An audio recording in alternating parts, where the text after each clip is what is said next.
Hello again, viewer. Just a quick update on the Prussian 15mm Napoleonic collection. As you've seen by the pictures, everything I've got now, up to this stage anyway, has been flocked, if necessary, rebased. So we're pretty much ready to roll. Now, all of my armies do need just a few more little bits and pieces. But we're getting there. I've finished rebasing the Russians and Austrian cavalry onto the proper bases. Got to make up my mind about how I'm going to portray commanders. As I said on a previous video, I've got 6cm and 3cm circular bases, 6cm for the army commanders and 3cm for the lesser commanders. I do have 4cm square bases that I could also use for the army commanders if I decide to go down that route, which would basically, excuse my arm, which would basically just be a more solid version of this. A lot of my stuff was on this cardboard, which was cut by myself. So often it wasn't precise, particularly precise. I did the best I could, but it wasn't necessarily precise. A little tinge of sadness in taking things off this particular cardboard because it was obtained for me by my good friend Alex, who's no longer with us. I mentioned on the last video, he was able to get a supply of it from Australia Post where he worked. It was only going to get thrown out otherwise, but yeah, so I have to make up my mind what I'm going to do about that, and that's probably going to depend ultimately on what rules I choose to use. I'll just pop that back. In terms of actual painting, the only thing I've done, I think this particular, sorry, I'll just come back in camera shot in a sec. There we go. I think the only thing I hadn't completed were these two bases of Prussian medium artillery. Quick shout out, if I may, to Moyer commented on my previous video. He pointed out that, in fact, by the late war, the Prussian 12-pounders were mostly captured French guns. Now, thank you for that information, Skips Moyer. As I've mentioned many a time before, the information that I had available then, we're going back 30, 40 years ago, internet still wasn't all that common. Nowadays, of course, information is readily to hand. But thank you, Skips. I shall certainly keep that in mind. For the time being, what I've done is I've used the Austrian 12-pounder, spare Austrian 12-pounder guns, just for the time being, just so I can finish it. When I send off the final order, touch wood, to Essex for the few bits and pieces that I need to finish off all my collection, I'll consider then whether to purchase Prussian 12-pounder cannon, which they do advertise, or the French 12-pounder cannon. It may well be that the Prussian 12-pounder that Essex supply is in fact just another French 12-pound cannon. I don't know.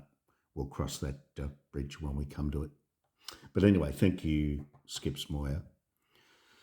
I do intend to purchase movement trays. I do have movement trays for my ancients, which has saved a lot of fingers. The spears I've got for the ancients collections are metal, and they are positively deadly, as my old colleagues at the Berwick War Games Club will verify. Drew quite a bit of blood in their time. But the movement trays have largely conquered that problem. But even though that's not a problem with these, obviously, I still would like to get some movement trays to move things around. Ralph, if you happen to be watching, you were asking about casualty markers. I actually use these. I'm not exactly sure how many's in there. I've never had a game that there hasn't been enough. I got them from a local company here in Australia called Knights of Dice, who sadly have gone out of business now. Anyway, very simple, very basic, depending on your rule system. I think for LaSalle I needed 2 dice. Games like Blucher I might only need the 1, but that, yeah, pretty much covers everything. That's what I use for casualty markers. My attitude is I've gone to the trouble of painting and basing all these figures on. I'm not a fan of base removal or anything like that. Having put so much work into them, I like to see them on the table. Rules, I'll probably start. Well, actually, that's what I need to do. Now that I'm getting to the point where the collection is based and ready to roll, largely ready to roll, I need to start playing games. My original intention was to play Blucher. I can play a multitude of games. Glory is fleeting. I think I may have taken a picture of it. When I'm talking about trying to base things so that they can have various rule systems, in Glory is fleeting, to show that a unit is actually a light brigade or light regiment, I think they're actually called in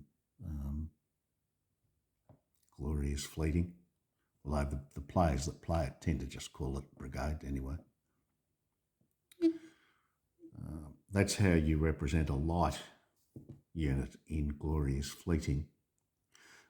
And it also struck me that if I wanted to make, say, larger units, say 6 stands instead of 4, oh, sorry, terrible camera work. I could add a couple of skirmisher stands to each 4-stand unit, like so. If I'm playing something like Black Powder or something like that, it's been a long time since I've played Black Powder, but some sort of battalion level rules with skirmishers out the front. Anyway, you get the idea. So I'm thinking I'll start with Blucher. General d'Armée 2, recently on the Yorkshire Gamers YouTube channel, also does a podcast, did an interview with Miles and Greg from Little Wars, which I'm sure is probably known to many of you.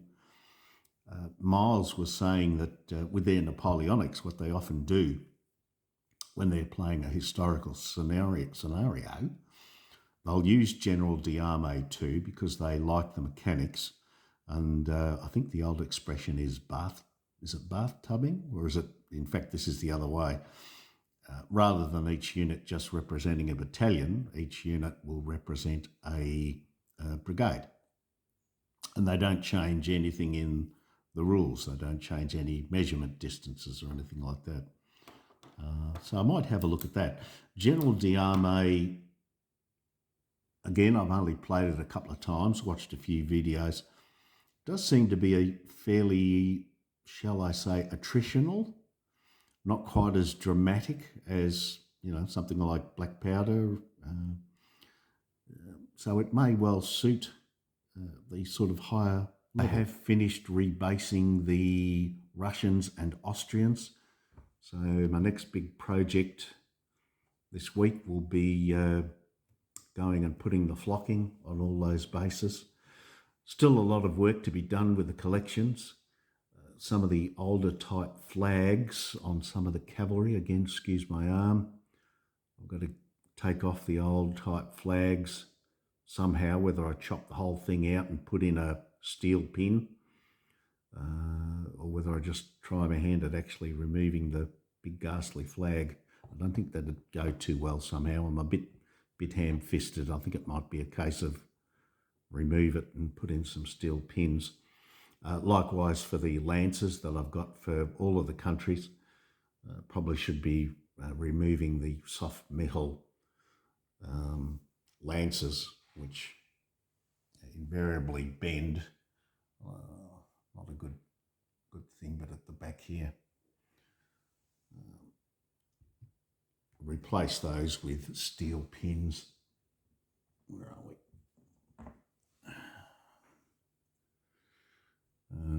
Probably a bit reluctant to remove these. These landwehr lances, or just landwehr cavalry that happen to come with lances, are the only ones that minifigs ever did, at least in 15mm that I know of, that actually come with the pennant moulded as part of the lance.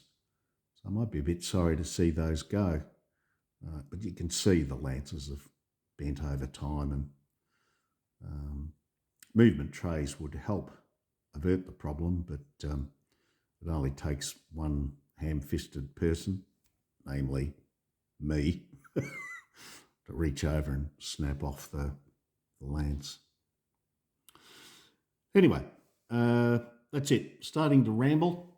Thank you for your time, and hopefully a bit more Napoleonic stuff, perhaps some battle reports, which I've been promising for years, and also back to the ancients, back to the 28mm.